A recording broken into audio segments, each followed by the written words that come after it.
من اللي عملته فيا مرات البواب. ما كنتش أتخيل إنها ممكن تعمل كده بجد. أنا لحد دلوقتي مصدومة في كل حاجة حصلت، ومش مستوعبة إني مريت بده نهائي. معلش، نسيت أعرفكم عليا.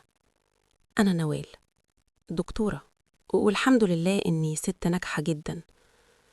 بس هعدل اللي قلته وهخليها الحمد لله إني ناجحة جدا. بس الست دي خلوها شوية، هنتكلم فيها. أنا طبعا أهم أولوياتي طول حياتي كان نجاحي. أنا طول حياتي الأولى، دايما كنت الأذكى، الأشطر، المؤدبة. مش متدينة بدرجة الالتزام، لكن كله شايف إني ست معتدلة. وعلى فكرة، ناس كتيرة من بره شايفة إني نموذج. آه، النموذج عايزين يبقوا زيي. وللأسف دي حقيقة مرة ما تفرحش، بالعكس تحزن. أصل انتوا مش شايفين غير اللي بره. الناس في كل حتة يا دكتورة يا دكتورة، عارفين عاملة زي اللي عنده صيت الناس كلها بتتكلم عنه، لكن ما بيعرفش يغني. أهو أنا كده بالظبط. نجحت وحققت نفسي بره البيت قوي، وكنت متخيلة إن أمور الجواز هتعدي، واللي هياخدني عارف إنه واخد دكتورة، مش واحدة عادية يعني. ومش هيكون منتظر مني اللي انتوا فاهمينه طبعا. إحنا ناس راقية. أنا كدابة. كدابة. أنا عمري ما حسيت بأنوثتي، ودايما متدارية ورا الكلام ده. ده الحقيقة المرة، إني دايما ورا شعارات كدابة وفلسفة فارغة، عايشة على إني ياما هنا ياما هناك. بس في شيء أساسي واقع مني، هو الحقيقة إني مش عارفة إزاي أعيش ست. معرفش أتدلع، معرفش أبقى أنثى. بلبس من بره تمام جدا، شكلي زي الفل من بره، بس يعني مثلا عمري ما فكرت حتى أعرف أرقص. معرفش، وما تخيلتش نفسي، ما تخيلتش إني بتدلع على راجل مثلا. معرفش، في حاجات كتيرة كده كنت بحس البنات عارفاها وأنا لأ. كنت بتريق عليهم وبتعصب لما بشوفهم. يعني البنت المايصة ولا اللي بتتدلع ولا اللي جسمها سايب. أنا جسمي حلو، وكل اللي يعرفوني بيقولوا كده وبيعجبوا بيا. بس أنا قوية، مشدودة. لكن كان في بنات كنت بشوفهم في المستشفى تحس إن الأنوثة في لحمهم، جسمهم طري، تحس إنهم حرين.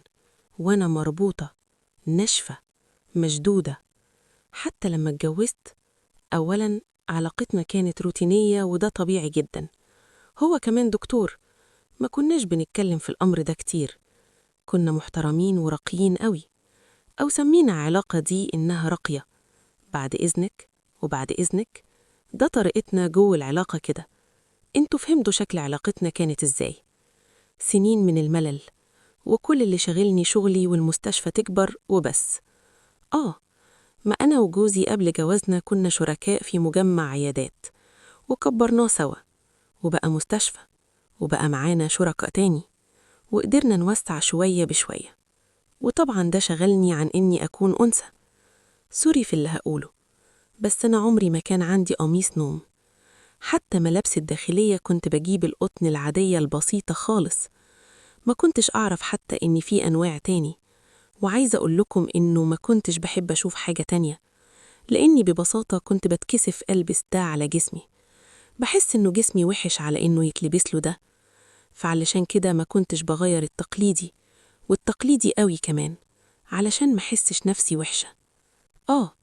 أنا من جوايا مقتنعة إني لو هتقارن بأي ست فأنا خسرانة. خسرانة، وخسرانة كتير كمان. وفي يوم أسود كنت المفروض مسافرة لبنان، واخدة شنطي وطلع المطار. المهم حصل إن الباسبور منتهي أصلاً، واكتشفت ده وأنا في طريقي للمطار.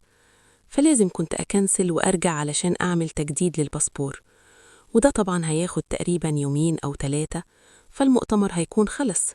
فلفيت ورجعت ولغيت الرحلة. كانت الشنط في العربية وأنا راجع الساعة 5 الفجر. كنت متوقعة جوزي عمار نايم طبعا، فمرضتش أعمل دوشة ولا هيصة، وقلت أسيب الشنط في العربية وأطلع أتسحب علشان ما صحيهوش. ولما فتحت باب الشقة سمعت صوت. مشيت لقيته في أوضة النوم ومعاه بنت بترقص له. لثواني حسيت إني عايزة أدخل أكسر الدنيا على دماغه، بس سمعته وهو بيقول لها أنا متجوز ذكر، ده واحد صاحبي مش ست، وهو وهي بيضحكوا. لفيت ورجعت، معرفش، حسيت بإحساس غريب قوي. حسيت إني اتكسرت واترعبت وجريت من الشقة ونزلت جري على السلم وقعدت قدام باب العمارة على السلم ببكي، ومش عارفة أروح فين ولا أعمل إيه، ومش قادرة أتكلم ولا أقول حاجة لحد. وفجأة لقيت نورة مرات البواب بتجري عليا وبتاخدني في حضنها. انفجرت في البكا وبقول لها بيخني يا نورة الوسخ.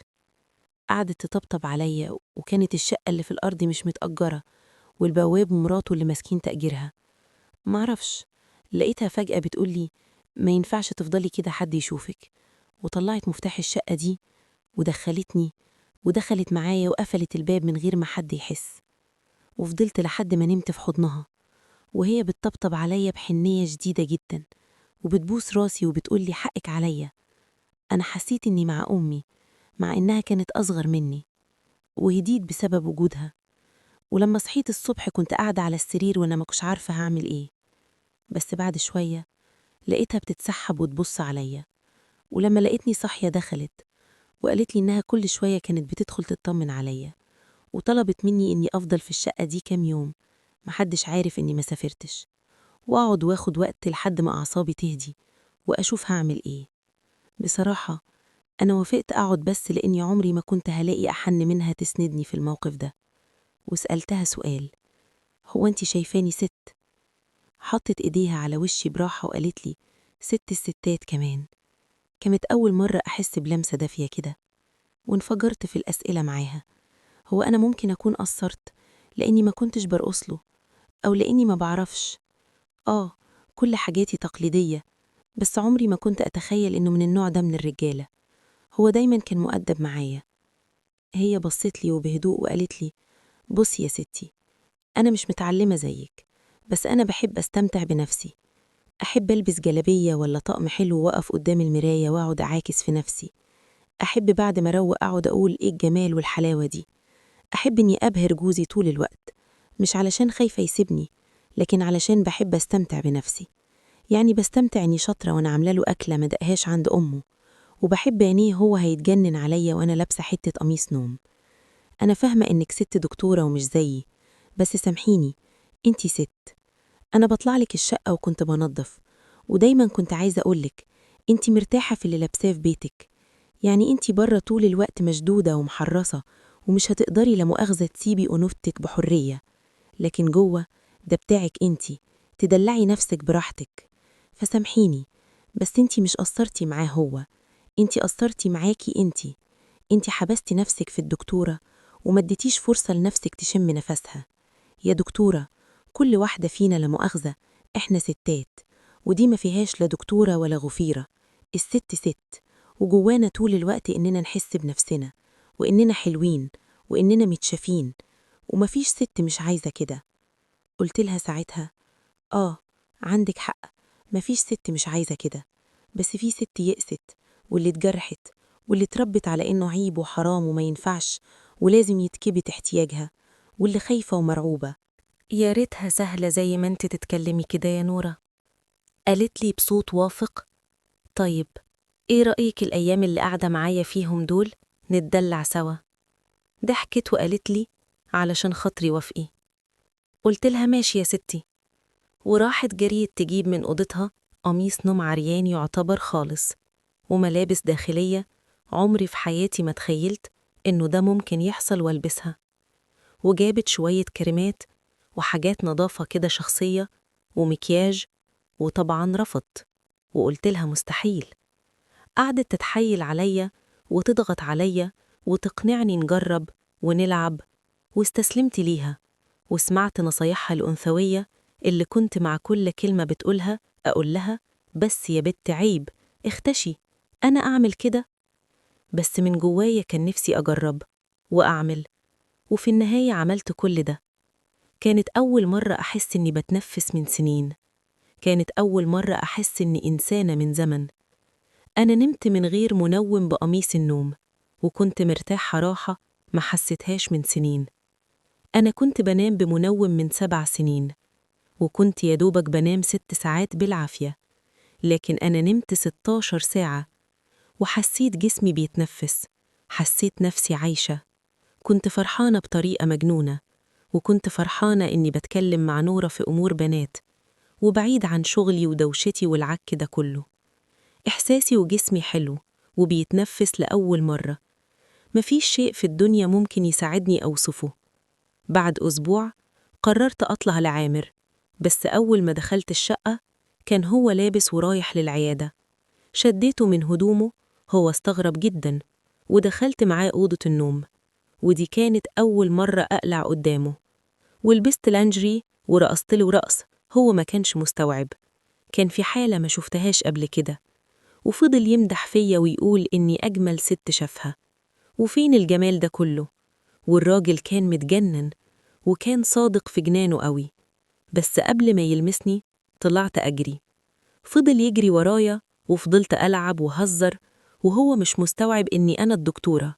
ولما نفسه اتقطع وقعدنا على الأرض سوا، وهو بيبص على جسمي، قلت له وأنا فطسانة ضحك: طلقني. اتصدم، بس خليته يتطلقني. ومن اليوم ده نورة بقى أهم جزء في العالم بتاعي. كنا بنروح نتفسح سوا، نمشي، نرغي، نجيب سيرة الناس، ونقعد نلعب ونحكي، وحياتي تتشقلبت. البنت دي غيرتني، وأنا بقيت حرة في لبسي، مش لابسة علشان المفروض أبقى في لبس معين، لكن لابسة علشان جسمي عايز وحابب اللي بلبسهوله. أنا بقيت بكلم جسمي، وبقيت مجنونة بإني أشوف نفسي. حقيقي أنا مش مستوعبة اللي عملته فيا الست دي، ويمكن لو ما كنتش قابلتها كنت هخسر في حياتي كتير قوي. وأقول لكم حاجة، أنا اتطلقت لأنه ببساطة طليقي ما كانش الراجل اللي يديني أمان كافي إني أتجرأ وأخرج أنوثتي معاه. وعايز أقول لكم إن في ستات كتيرة جدا أنوثتها مبهرة قوي، بس خايفة تخرج لأنها ما لقتش اللي يشجعها إنها تطلع وبحرية. والأنوثة مش معناها الجنس، والست اللي تطمن وتحس بالقبول والحب لجسمها ولنفسها ولشخصيتها، وما تحسش إنها بتتقيم وإنك مستني منها حاجة، هي الست الوحيدة اللي بتقدر تطلع أنوثتها والأبعد حد. حكايتنا خلصت، بس حكاية القناة لسه ما خلصتش. لو عجبتك الحلقة بلاش تنسى تعمل لايك. وسؤال الحلقة دي للرجالة، ومستنية رأيكم في الكومنتات. انتوا شايفين إن الست اللي معاك لو مش متجاوبة أو مش عارفة تكون بتدي، فالمشكلة فيها هي، ولا ممكن تكون المشكلة إنك انت نفسك مش عارف تنجح في إنها تخليها حرة وتطلع أنوثتها من جواها؟ وسوري في الكلمة، انت عايزها واحدة أسهل شوية لأن دي صعبة عليك. بالنسبة بقى للبنات، وهستني رأيكم في الكومنتات، شايفة إنه في أي ست في الدنيا تقدر تطلع أنوثتها للآخر وتقدر تطلع من جواها وتحس كل أحاسيسها مع أي راجل، ولا الست محتاجة راجل بجد يقدر يفهمها وتديله كل مفاتيحها وتسيب الدنيا كلها علشانه؟